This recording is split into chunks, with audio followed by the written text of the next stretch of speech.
नमस्कार दोस्तों, स्वागत करती हूँ आपका मेरे YouTube channel my thoughts my ink में। वो क्या कहा जाता है कि पाप की कमाई या अन्याय से कमाया हुआ धन, किसी भी तरीके की ऐसी उन्नति जिसमें ईमानदारी, नैतिकता नहीं हो, वो बहुत ज़्यादा देर टिक नहीं सकती। मेरी आज की कहानी भी बिल्कुल ऐसी ही है। ये दो दोस्तों की कहानी है, जिसमें से एक को लगता है कि ईमानदारी से, धार्मिक तरीके से ही जीवन यापन करना चाहिए और कभी भी किसी को लूटने का या किसी तरीके का अन्याय करने का सोचना पाप होता है। तो वो व्यक्ति जो इस तरीके की अच्छी सोच वाला था, उसकी एक किराने की दुकान थी और वहीं दूसरी ओर उसका जो घनिष्ठ मित्र था, वो एक हलवाई था। उसी के सामने उसकी एक छोटी सी दुकान थी। अब जो हलवाई था, उसे लगता था कि बिना छल बल किए इस दुनिया में पैसे कमाना नामुमकिन है।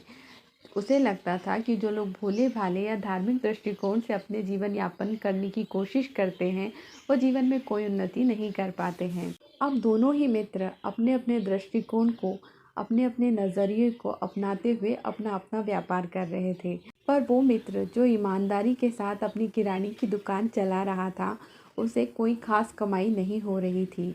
और वहीं दूसरी ओर जो उसके सामने उसका घनिष्ठ मित्र था, जिसकी हलवाई की दुकान थी, वो देखता कि वो दूध में पानी मिला देता। किसी भी तरीके की खराब मिठाई को भी वो बड़ी आसानी से ताज़ी बताकर बेच देता। उसे सिर्फ पैसे कमाने से मतलब था और उसे पैसे मिल भी रहे थे। दिन ब दिन उसकी उन्नति होती जा रही थी और उसके पैसे बढ़ रहे थे।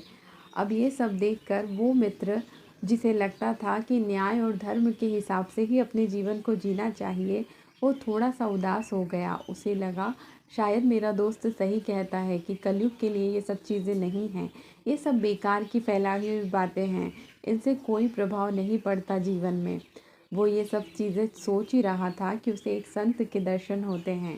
संत उसकी दुकान पर आते हैं तो वो उन्हें प्रणाम करता है और कहता है, महात्मा जी, मेरे मन में कई दिनों से एक संशय है कि मैं अपने जीवन को बड़े ही ईमानदारी से और धार्मिक दृष्टिकोण को ध्यान में रखते हुए, धर्म और नैतिकता को ध्यान में रखते हुए अपना जीवन यापन करता हूँ, पर मुझे किसी भी तरीके का कोई खास मुनाफा नहीं होता। जैसे तैसे बस मेरा जीवन यापन हो रहा है। और वहीं दूसरी ओर मेरा मित्र, जो कि मानता है कि कैसे भी करके पैसे कमाए जा सकते हैं, यही सही होता है, वो दिन ब दिन उन्नति करता जा रहा है, जबकि वो कई तरीके के पाप कर रहा है। लोगों को धोखा दे रहा है, बासी या बुरी बेकार सी मिठाइयों को वो कुछ नया करके, ताज़ा करके उन्हें बेच देता है और अपने ग्राहकों के साथ धोखा करता है, दूध में पानी मिलाता है। वो अपने पूरे दिन में, अपनी पूरी दिनचर्या में अधर्म ही अधर्म करता जाता है, लेकिन उसकी बहुत उन्नति हो रही है। तो क्या पाप की कमाई विनाश का कारण नहीं बनती, बल्कि उन्नति का कारण बनती है? क्या मेरी सोच ही गलत है? महात्मा जी सारी बातें सुनते हैं और कहते हैं, पुत्र, गंगा किनारे चलते हैं, वहाँ हम स्नान भी कर लेंगे और तुम्हारे प्रश्न का उत्तर भी मैं तुम्हें दे दूंगा। अब गंगा किनारे पहुंचकर महात्मा जी पहले कहते हैं कि पुत्र, पहले मैं तुम्हें तुम्हारे प्रश्न का उत्तर दे देता हूँ। उसके लिए तुम यहाँ पर एक गड्ढा खोद दो जो तुम्हारे ही बराबर होना चाहिए।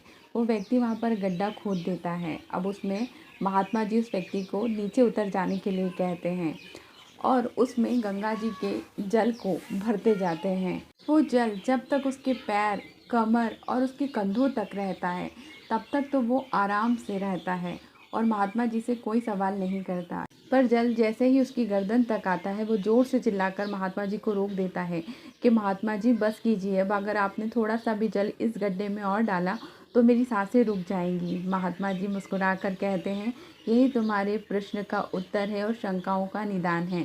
कोई भी व्यक्ति जो पाप, अत्याचार या अन्याय कर रहा होता है, उसी वक्त उसे उसका दंड नहीं मिलता। हर व्यक्ति को विधाता सुधरने का एक मौका देते हैं। हर व्यक्ति के पास अपना एक घड़ा होता है पाप और पुण्य से भरा हुआ। जैसे ही उसका पाप उस घड़े को भर चुकेगा, जैसे ही उसके पाप कर्म की वो अंतिम सीमा समाप्त हो जाएगी, उसके बाद उसके ये पाप से कमाया हुआ धन यूँ चला जाएगा, उसे समझ भी नहीं आएगा। कोई भी घटना, कोई भी बीमारी, कोई भी चोरी, कोई भी एक्सीडेंट, कुछ भी ऐसा हो सकता है कि उसका जो भी कमाया हुआ धन है वो सब विनाश को प्राप्त हो जाएगा। और इतना ही नहीं, उस धन के साथ साथ उसकी दुर्गति भी होगी। न सिर्फ इस लोक में बल्कि परलोक में भी वो अपनी कई योनियां खराब कर लेगा। अब तुम बताओ, जो चीज़ अभी दिख रही है उसके साथ जीना चाहते हो, या जो स्थायित्व प्राप्त करके हमेशा रहने वाली है उसके साथ जीना चाहते हो। बुराई बेशक कुछ वक्त जीतती नज़र आती है, और जो लोग पुण्य कर्म कर रहे होते हैं और दुख उठा रहे होते हैं, उन्हें लगता है कि पाप करने वाले लोग कितने खुश हैं, उन्हें तो ईश्वर कभी कोई दंड नहीं दे रहा है। ईश्वर प्रतीक्षा कर रहा है उनके गड्ढे भर जाने की। वो गड्ढा भरते ही उनकी दुर्गति तय है। अब वो इंसान समझ चुका था कि महात्मा जी उसको क्या समझा रहे हैं। वो समझ गया था कि उसका अपनाया हुआ मार्ग सही है। बेशक उसमें बहुत ज़्यादा उन्नति अभी नज़र नहीं आ रही है, पर सारे दिन एक जैसे नहीं रहते, लेकिन वो हलवाई एक दिन विनाश को प्राप्त होगा, ये तय है। तो उसकी अपने दिल और दिमाग की सारी शंकाएं मिट गई। उसने महात्मा जी को धन्यवाद दिया, उन्हें प्रणाम किया और आप वापस से आकर अपने काम में लग गया। दोस्तों, इसी तरीके का व्यवहार हम भी अपने आसपास देखते हैं। कभी कभी मन में बहुत सारी शंकाएं उत्पन्न होती है कि जो लोग गलत कर रहे हैं, झूठ बोलते हैं, छल कपट कर रहे हैं, कुछ भी कर लेते हैं, वो लोग कितने खुश होते हैं। और जो लोग सही मार्ग अपनाकर धर्म की राह पर चल रहे हैं, उन्हें कुछ खास नहीं मिल रहा है। क्यों? इस क्यों के पीछे सबसे बड़ी बात है कि वक्त काल परिस्थिति। हर इंसान का अच्छे और बुरे वक्त का एक वक्त होता है। अगर आप अच्छे कर्म कर रहे हैं तो आपका खाता ऊपर जमा हो रहा है। बेशक आपका प्रारब्ध कटते ही जीवन भर के लिए आपकी खुशियों के दिन शुरू होंगे। और वो व्यक्ति जो छल कपट करके आपको खुश नज़र आ रहा है, बस वो कुछ ही दिन की खुशियां हैं, फिर हो सकता हो वो जीवन भर पछताए, किसी न किसी हालात के कारण, किसी न किसी व्यक्ति के कारण, किसी न किसी परिस्थिति के कारण। और उसके पाप कर्म ना सिर्फ उसकी दुर्गति इस दुनिया में करने वाले हैं, बल्कि उस अगली कई योनियों तक न जाने उसके साथ क्या क्या हो। तो किसी की भी क्षणिक उन्नति, क्षणिक सफलता, क्षणिक खुशी को देखकर आप ये ना सोचें कि आप उसके जैसा ही जीना शुरू कर दें। अपने सिद्धांत, अपनी अच्छाइयाँ, अपना धर्म, अपनी वैल्यूज़ कभी मत खोइए। आपके जीवन में जो आपको सही लग रहा है, जो नैतिक दृष्टिकोण से सही है, जो धर्म है, उसी पर चलते जाइए। आपके साथ ईश्वर है, और जिसके साथ ईश्वर रहता है वो व्यक्ति कभी ना निराश हो सकता है, ना हार सकता है। तो दोस्तों, उम्मीद करती हूँ आपको मेरा वीडियो अच्छा लगा होगा, उसके अंदर का मैसेज समझ आया होगा। समझ आया हो तो वीडियो को लाइक करना और चैनल को सब्सक्राइब करना बिल्कुल ना भूलिएगा। मिलती हूँ आपसे अगले वीडियो में, तब तक आप अपना ख्याल रखिए। नमस्कार, प्रणाम।